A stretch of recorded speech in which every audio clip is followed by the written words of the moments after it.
मैं कपिल कांत शर्मा एक बार पुनः आपके अपने YouTube channel success with Kapil पर बहुत स्वागत करता हूं। अभी तक आप 1 से लेकर 95 तक क्वेश्चनों को देख चुके हैं और आज की वीडियो में आप 96 से 114 तक के सभी क्वेश्चनों को देखेंगे और आज क्षेत्रफल का टॉपिक कर देंगे हम RS अग्रवाल की किताब का समाप्त।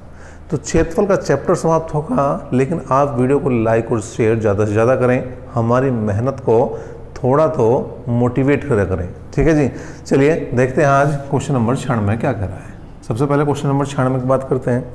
क्या है, एक समकोण त्रिभुज का क्षेत्रफल 30 वर्ग सेंटीमीटर है तथा इसके कर्ण की लंबाई, देखिए क्या दिया है, कर्ण की लंबाई दी है 13 सेंटीमीटर।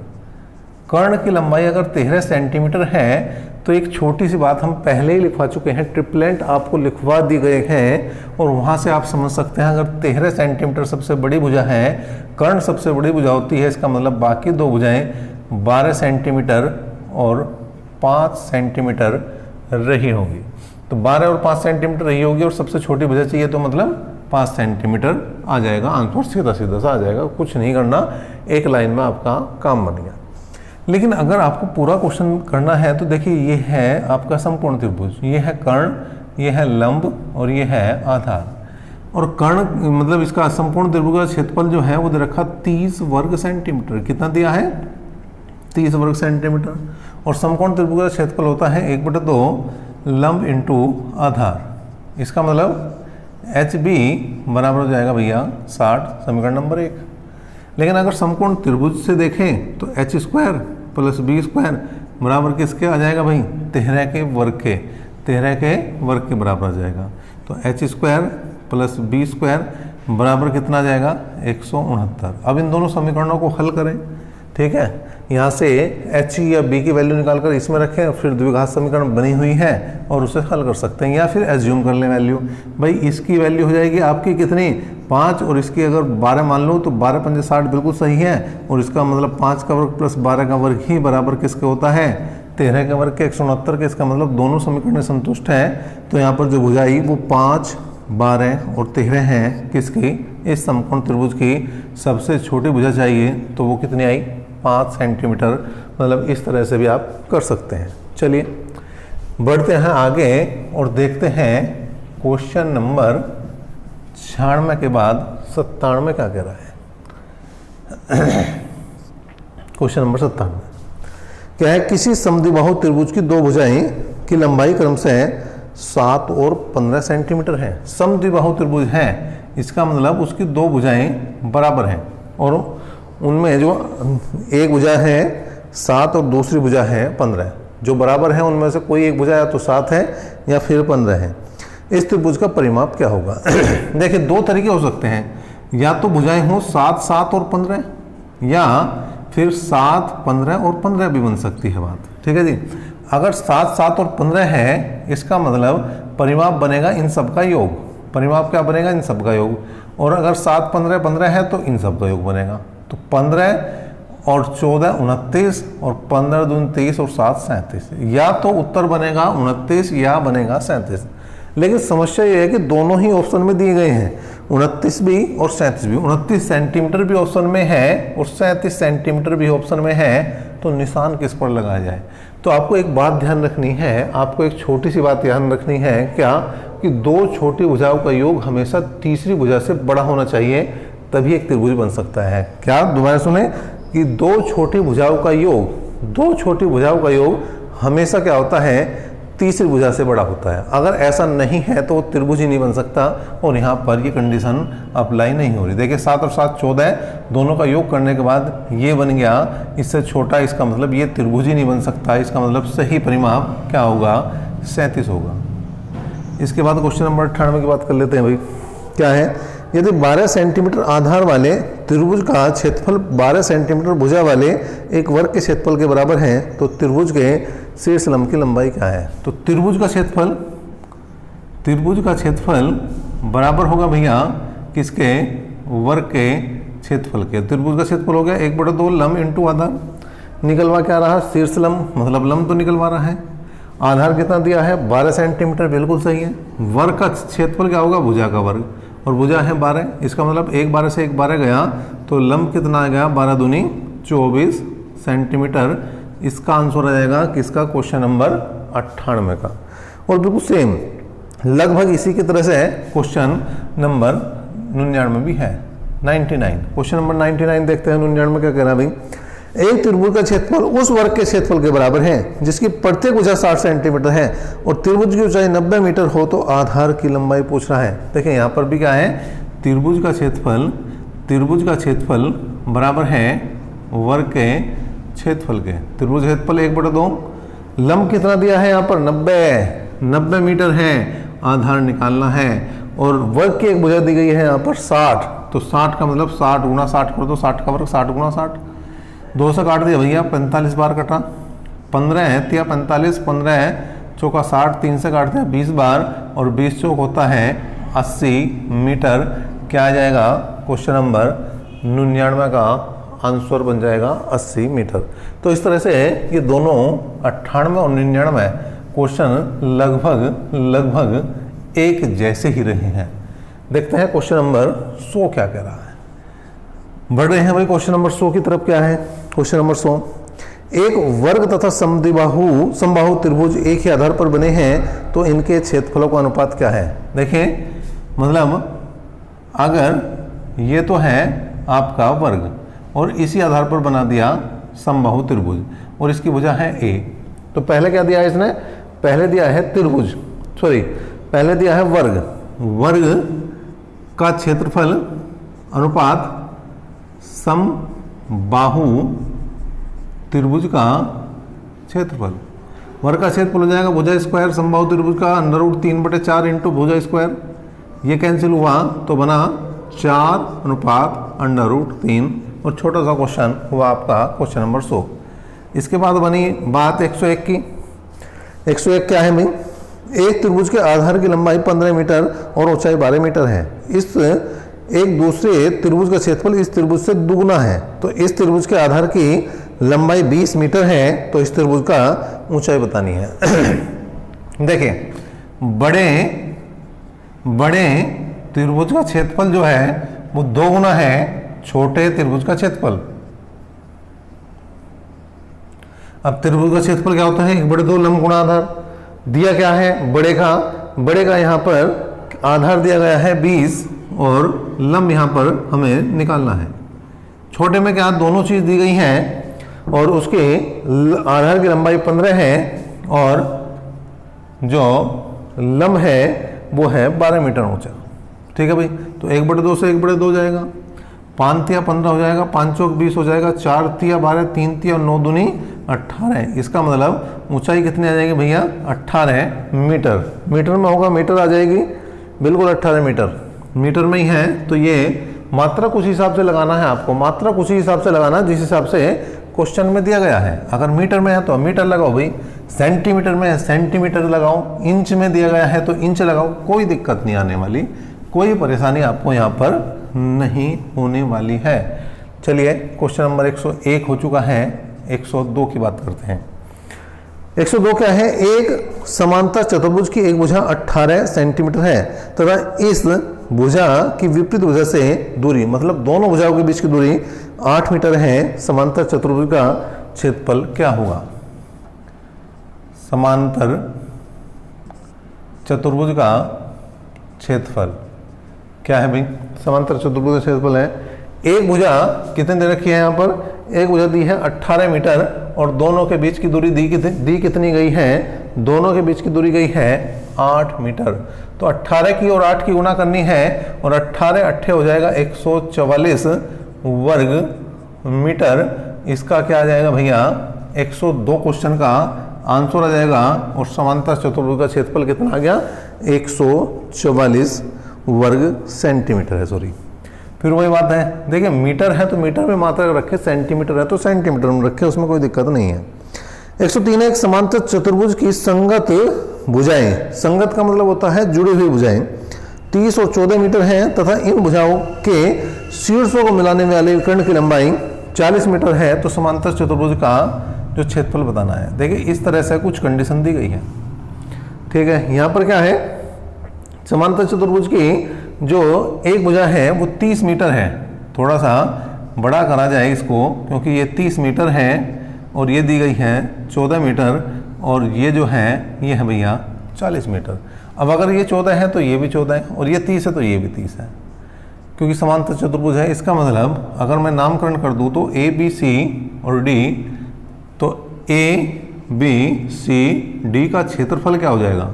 क्षेत्रफल हो जाएगा 2 गुणा त्रिभुज ए बी सी का क्षेत्रफल। अब ये त्रिभुज जो है वो है विषमबाहु त्रिभुज। विषमबाहु त्रिभुज का क्षेत्रफल क्या होता है भैया? विषमबाहु त्रिभुज का क्षेत्रफल होता है एस इंटू एस माइनस ए, एस माइनस बी और एस माइनस सी। ए की वैल्यू कितनी है? 30 है, बी की वैल्यू 14 है और सी की वैल्यू 40 है।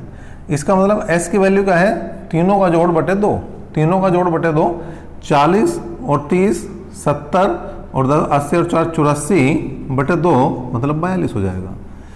तो यहाँ पर निकाल दो जी 2 गुणा अंडर रूट एस की वैल्यू 42 है गुणा 42 में से ए की वैल्यू घटा दो, ए है 30 मतलब 12 बचा, एस माइनस बी मतलब 42 माइनस 14 28, एस माइनस सी 42 माइनस 40 मतलब 2, तो आ गया 2 गुणा।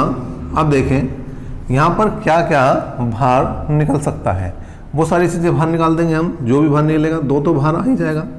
अब यहाँ पर क्या करा हमने? 14 तिया 42 गुणा 12 और इसे लिखा 14 दूनी 28।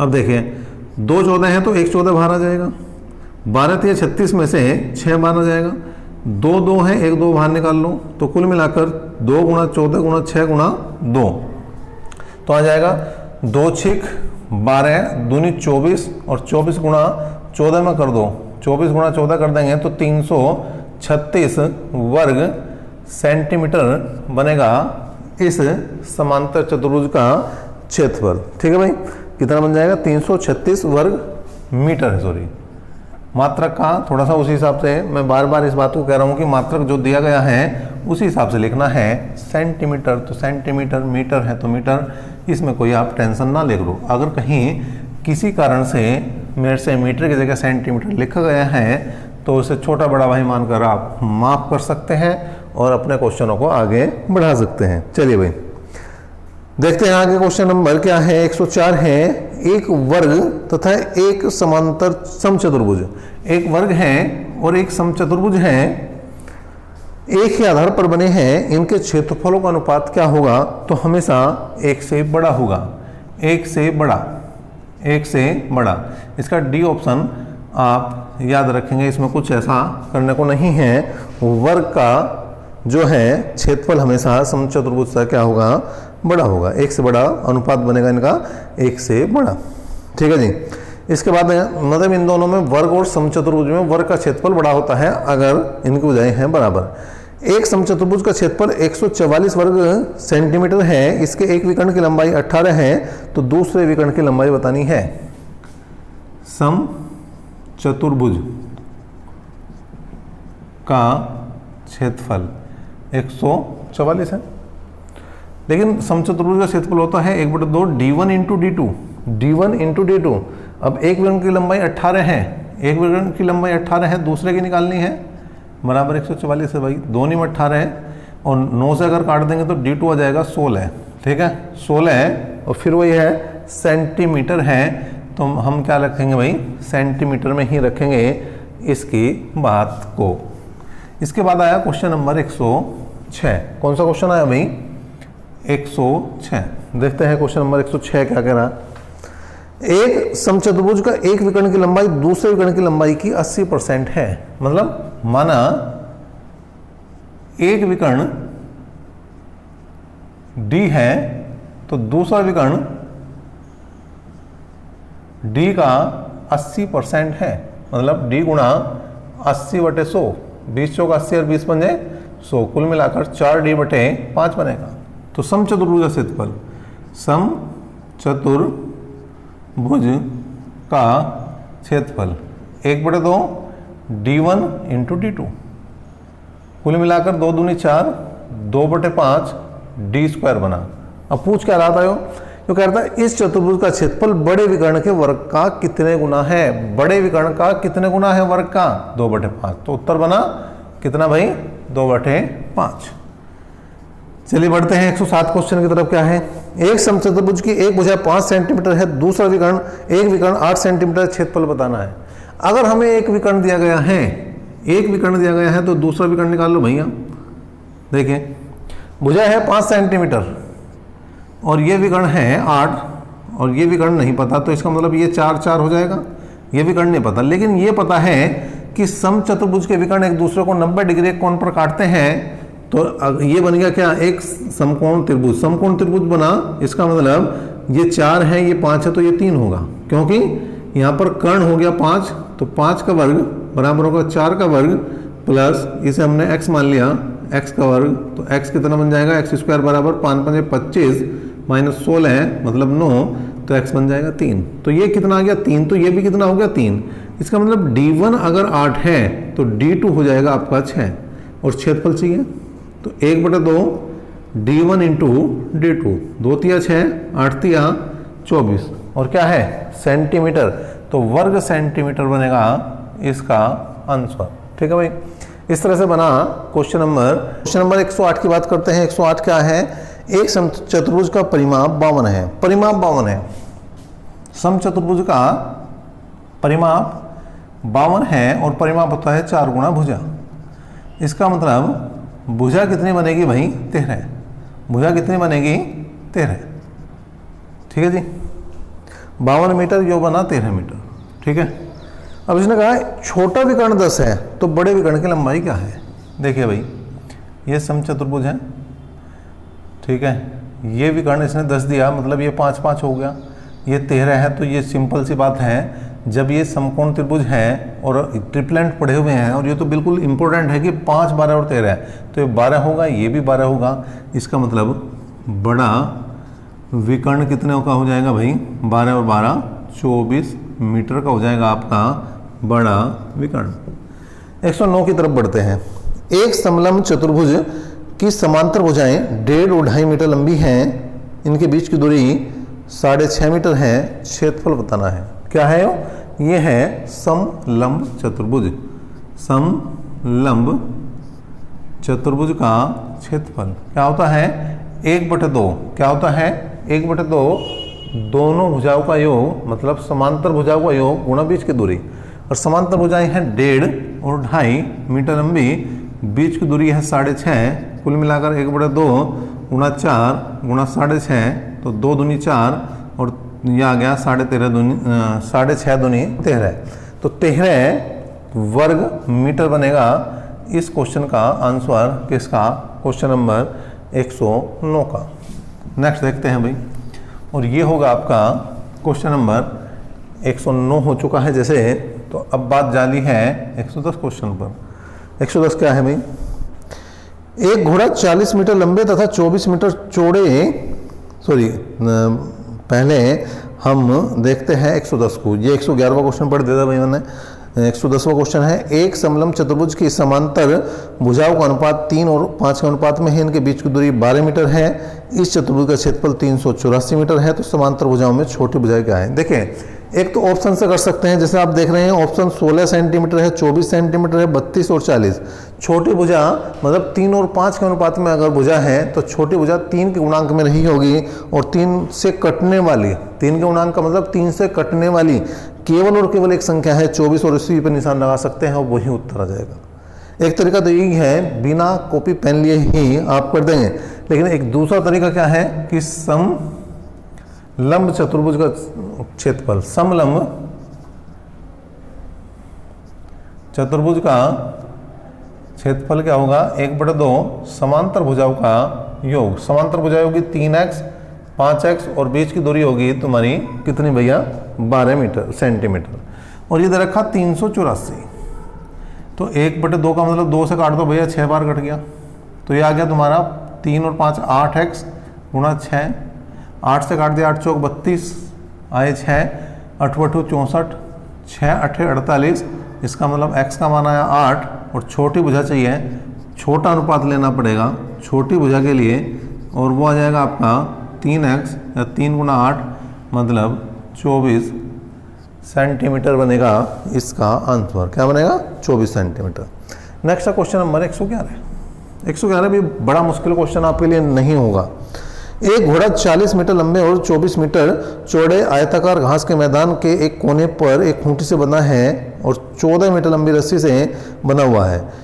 घोड़ा खेत के कितने क्षेत्रफल को चर सकता है? देखें, ये एक खेत है, ठीक है, जिसकी एक भुजा 40 मीटर है और दूसरी भुजा है कितनी, 24 मीटर।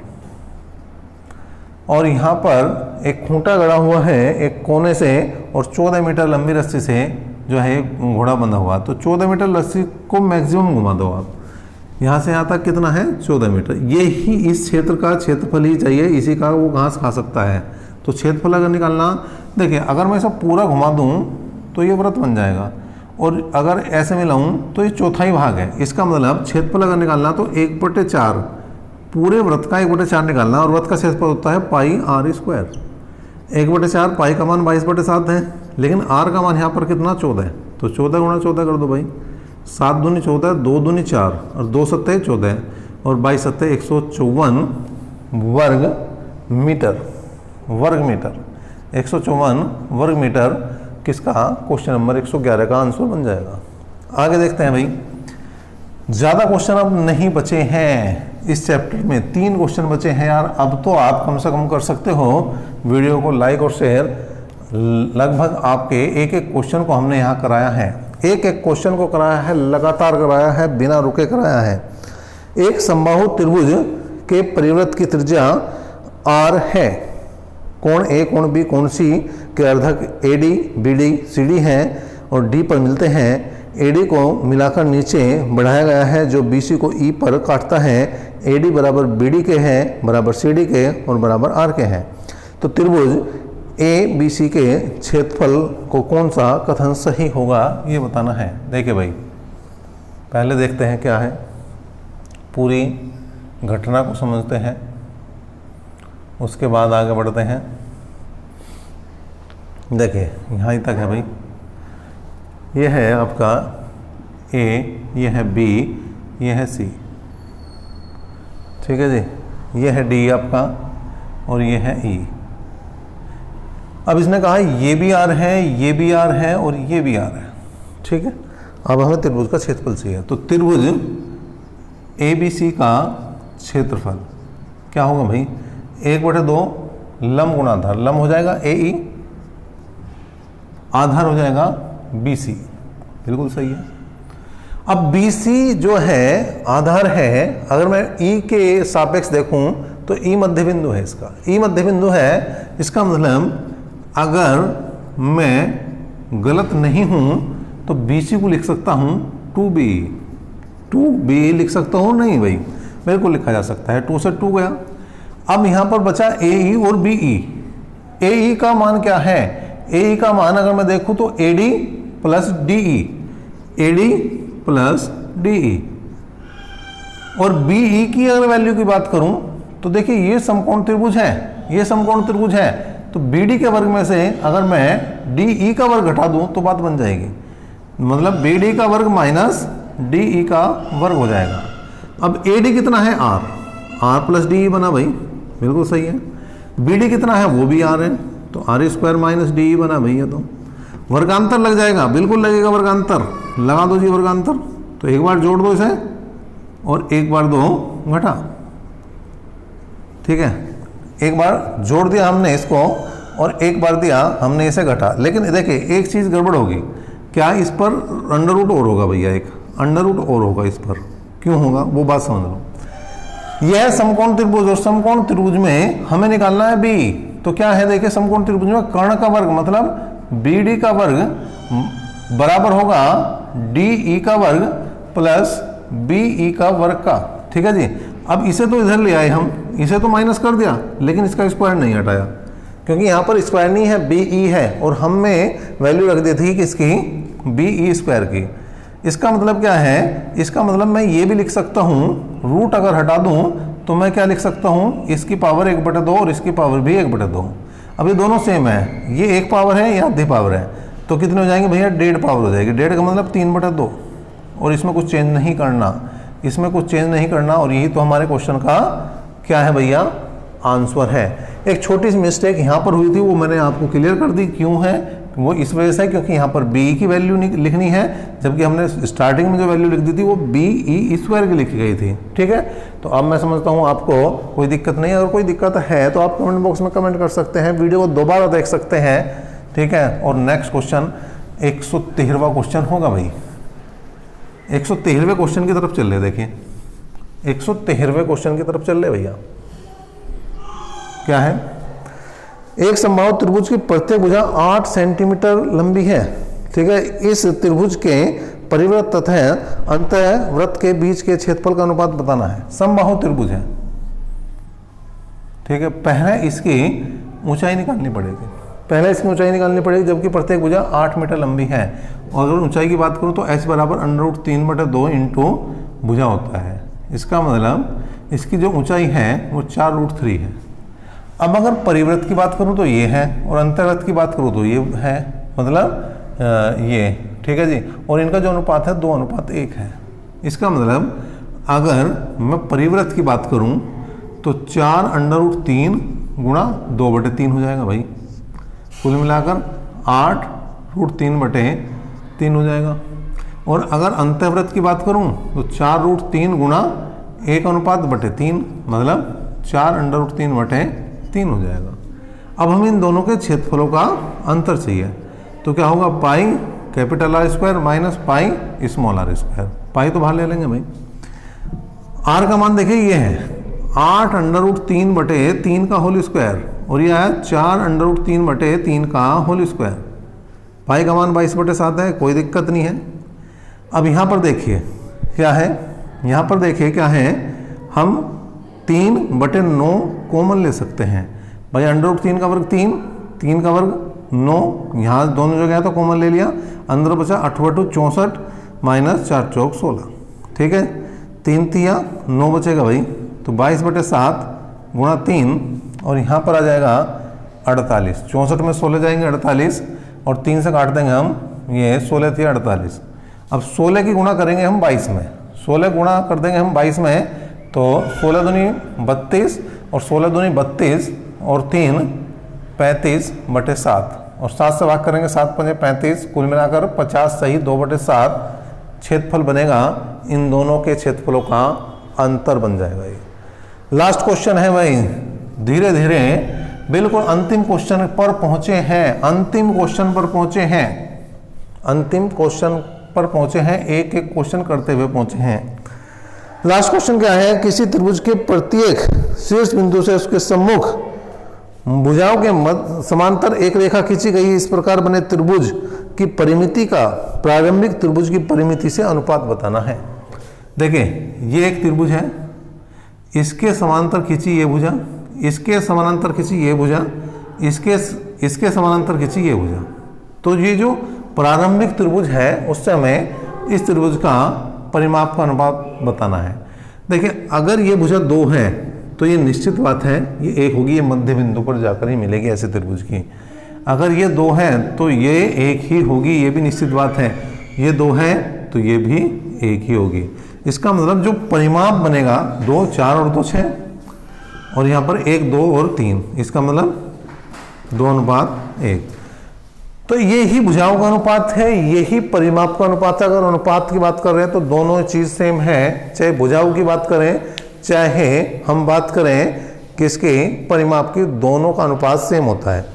तो इस तरह से हमने देखे हैं भैया 114 क्वेश्चन देखे हैं, 114 क्वेश्चन लगातार एक एक क्वेश्चन किया है। वीडियो को ज़्यादा से ज़्यादा आप लाइक एंड शेयर कर सकते हैं और साथ साथ कई बार देख सकते हैं, क्योंकि क्षेत्रफल का चैप्टर आप समझ सकते हैं कितना मुश्किल है आप लोगों के लिए समझना। यहाँ पर एक एक क्वेश्चन को डायरेक्ट भी बताया गया है, सूत्र से बताया है। तो हमारे प्रयास को सफल करिए और ज़्यादा से ज़्यादा वीडियो को शेयर करिए। अभी तक के लिए इतना ही, नेक्स्ट वीडियो तक के लिए धन्यवाद।